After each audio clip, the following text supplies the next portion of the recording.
Hey guys, thanks for tuning in. Today's motovlog is going to be about the XT250 going off-roading and shooting guns. Alright, so I'm actually at the at a place where I can legally shoot firearms out in this great state of California. This is actually land managed by the Bureau of Land Management, a federal body, part of the Department of the Interior, and let's go ahead and tell you what I got going on here. So, I'm riding with my full gear today. Let's go ahead and see what else we got. I got my side saddlebags, I got my steel rack, I got my steel plate. I've got just basics. I got my ammo and stuff in one side, I got my gun in the other, and I have my upper in my backpack. And let's go ahead and tear it down and get it ready for today's shoot. Let me go ahead and pull off my jacket before it gets too hot. As you can see, it's a pretty slow day out here. We've only got a couple of people shooting, one or two to my right, and then one to my left, and probably some more people a little bit further down the way from me. But anyways, here's the little XT in its home environment. This is what the XT was made for. Stuff like this. Let me think if I want to get a second camera rolling. Yeah, sure. But anyways, let's go ahead and talk about BLM. Once again, it stands for Bureau of Land Management. It's just kind of, you know, a term that I say. You'll probably see it a lot in these videos. I just call it BLM. I'm going out to BLM, or I'm going to do this or that at BLM. But anyways, this out here is BLM. This is an amazing place to be able to enjoy. This is like the land that's made for me and you, from that cheesy song that you learn in grade school. You know that song. I'm not going to sing it because I don't know the words. Thanks for putting me on the spot, by the way. But yeah, so this is like the land that's made for me and you. We can shoot guns out here, we can ride motorcycles, we can do all of this awesome stuff, all on federal property. And it's great because if you're a law-abiding citizen like me, it's the perfect place to be able to, this is just a waste of time, it's the perfect place to be able to exercise your Second Amendment right, and to sharpen your skill, and to figure everything out. And just because this is federal land, just because it's federal land doesn't mean I can pull out a 30-round mag or go full auto or whatever, even though I'm not capable of doing that. Because we're in California, California law supersedes federal law. So every single law that applies to California applies here as well, which is it's interesting. It is interesting, but hey, keeps people honest, right? How can you expect laws to be followed if they are not followed everywhere in the state, right? But anyways, let's go ahead and pull everything off of my bike right now. Because I did a really crappy video of showing you how that's done before. Anyways, these are my Sedici side saddle bags. I'm just gonna go ahead and plop those down on the ground right there. We can go ahead and pull off the rack. I have some tools in here that'll help me out. Usually I just keep a vice grip and some pliers. And most of the time I have the two tent stakes with me that actually hold the rack down. So I'm going to need those in a little bit. Let's go ahead and pull off all of the necessary pins that hold on to the steel target. Got the nylon lock nuts there. Nylock nuts. Nylon lock nuts. Walk nuts. Anyways, we just pull everything off of here.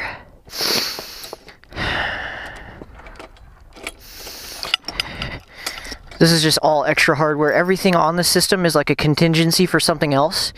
There are a couple of things that can't be replaced. Like, I can't replace that. I don't have extra chain on me because chain is super heavy, and I know my skills. I shouldn't have to need another chain unless I'm shooting with other people, which is what I'm doing today. So I probably should have brought some extra chain. So let's go ahead and pull this off. The trick is with these, I do have a lot of hardware on here, so the trick is to just not lose it. So when you take it off, you put it back on in the correct order, everything like that. See, now that way if I drop that in the dirt, I don't lose my entire rack system. And of course I have contingencies, just like I said, but better safe than sorry, right?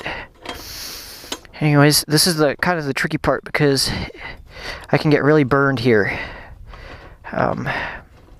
So if you're going to design a rack like this, or if you're going to copy my rack, this is where you're going to need to be careful.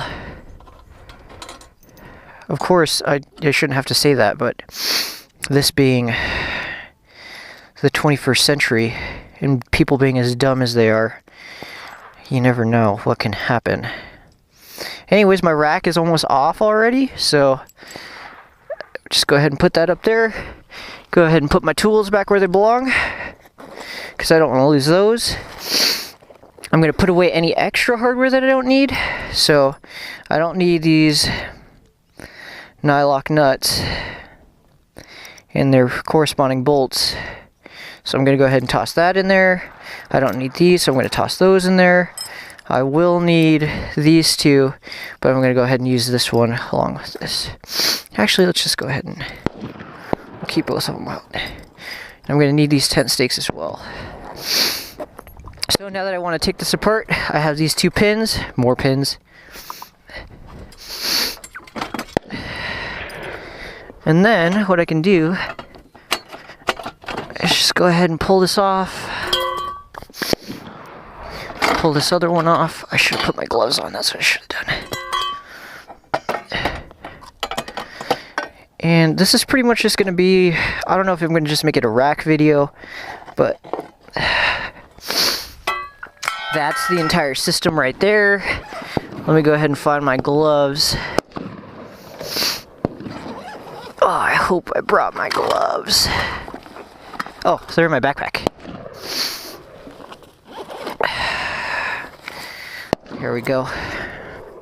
So when you come out here, you're going to get dirty. It's just kind of a fact of life. So always bring gloves, always bring a plastic bag to carry some trash out with you.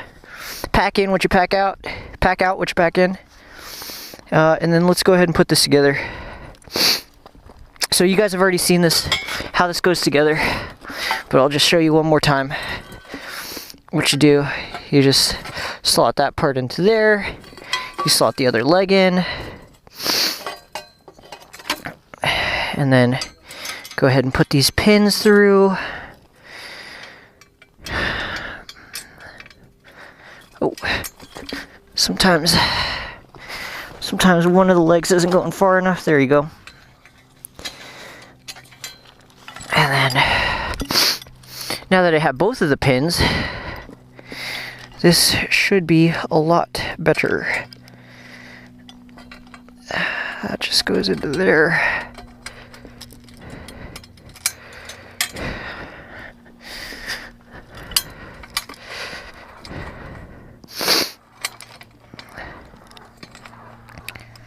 How many links do I have extra? 1, 2, 3, 4, 5.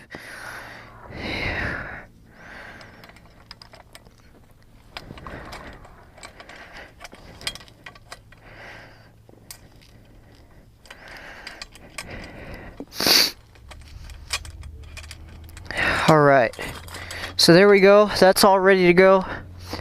Now I need a hammer. Now I need my hammer, which is right here.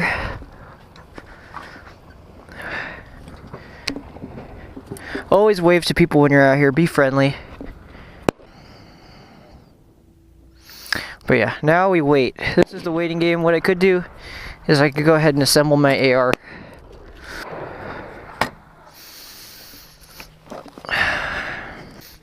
But anyways, guys, here's a little lesson in the AR-15. That is not the AR-15 right there. That is an upper. That's the this part is actually the firearm right here. Just this blue metal part right there. This is not the gun, this is the gun. That's not the gun, this is the gun. This is not the gun, this is the gun. Kind of weird, right? Let me pull this off. But yeah, so that's that. I can go ahead and toss that in my... I'll leave that up here. These pins just drift out. They're retained, so it's totally fine.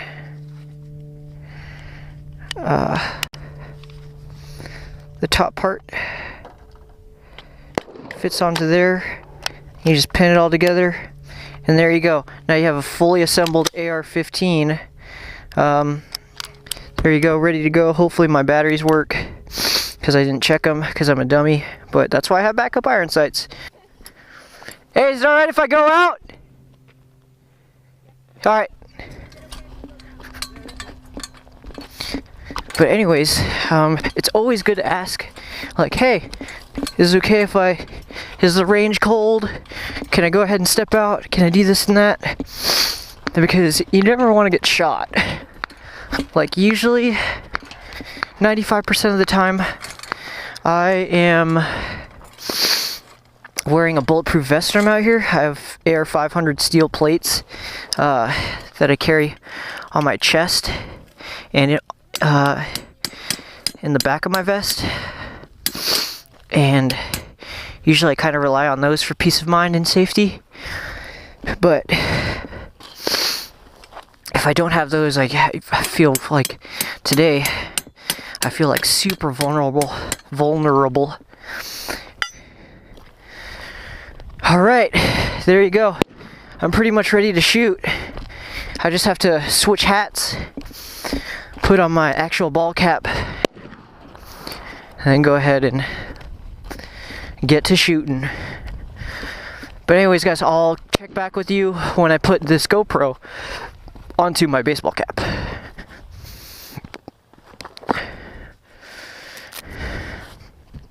Alright, hey guys, now that I switched back to my hat cam, let's go ahead and show you what's going on here. I already loaded up 2 mags. I was dropping stuff left and right, but we'll see how I do on my first couple hits. Go ahead and put my sling on so I don't drop my gun.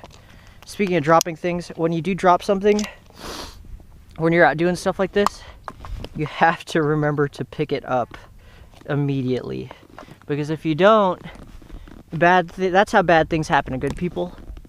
But anyways, let's go ahead and get cracking. Oh, my bolt carrier group isn't back. All right, let's hit it.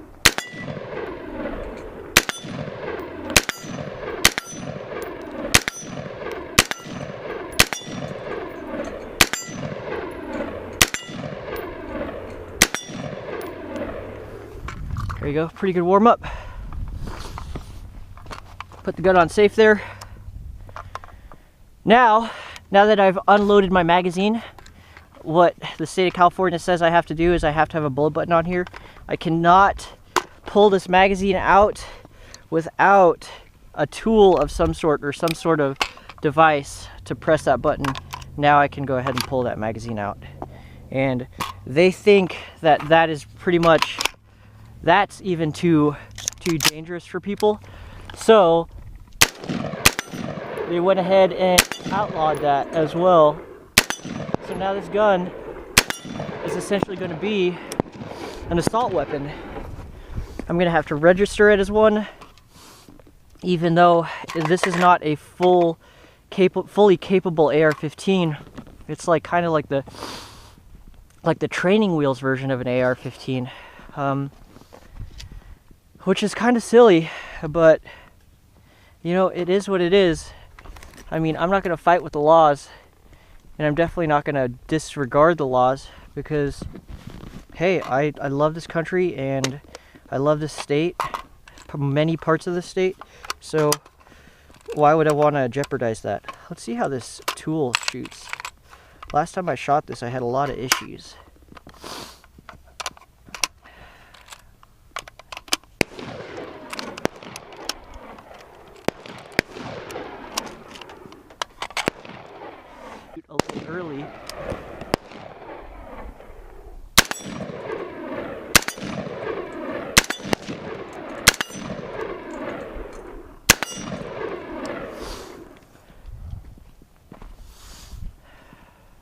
AR-15s are the perfect tool for shooting at things. It's just a great gun. It's a great platform. As you can tell, mine is a crazy color, and that's because I don't really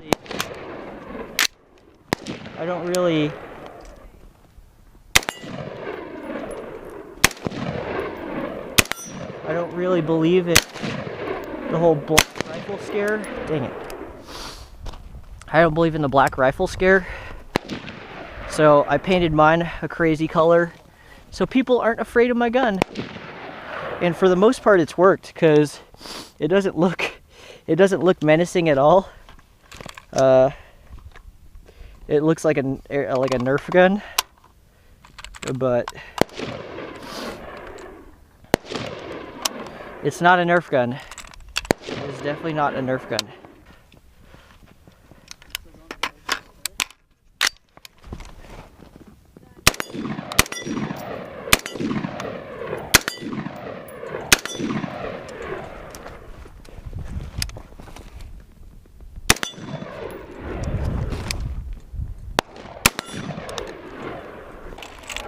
I usually only shoot about 3 to 5 rounds per mag because this stuff costs a lot of money, and I don't make any money in these videos. Like, this is just me having a good time out here, and I love it, and it keeps my mind sharp and my body sharp. Like, probably you remember hearing me say that in a previous video. But it's true.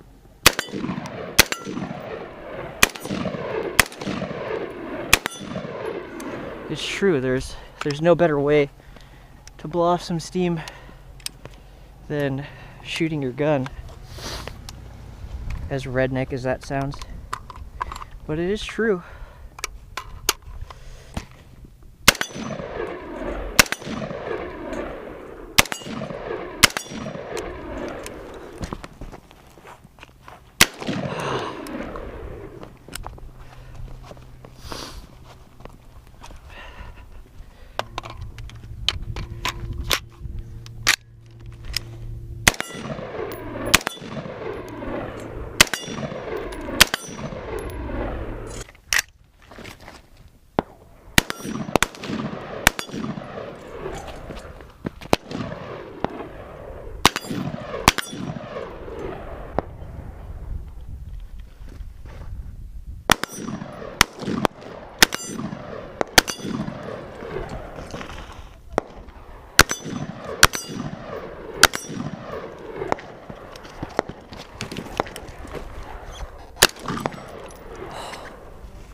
Fucking A.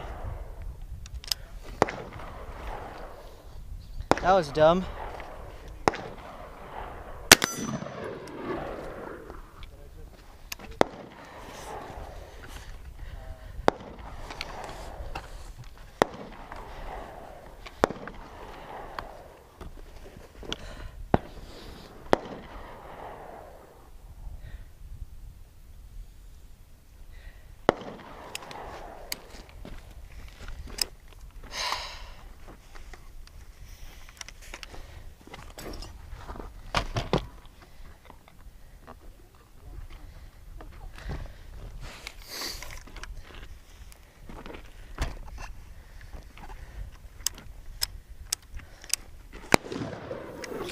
That's one way to end a shoot.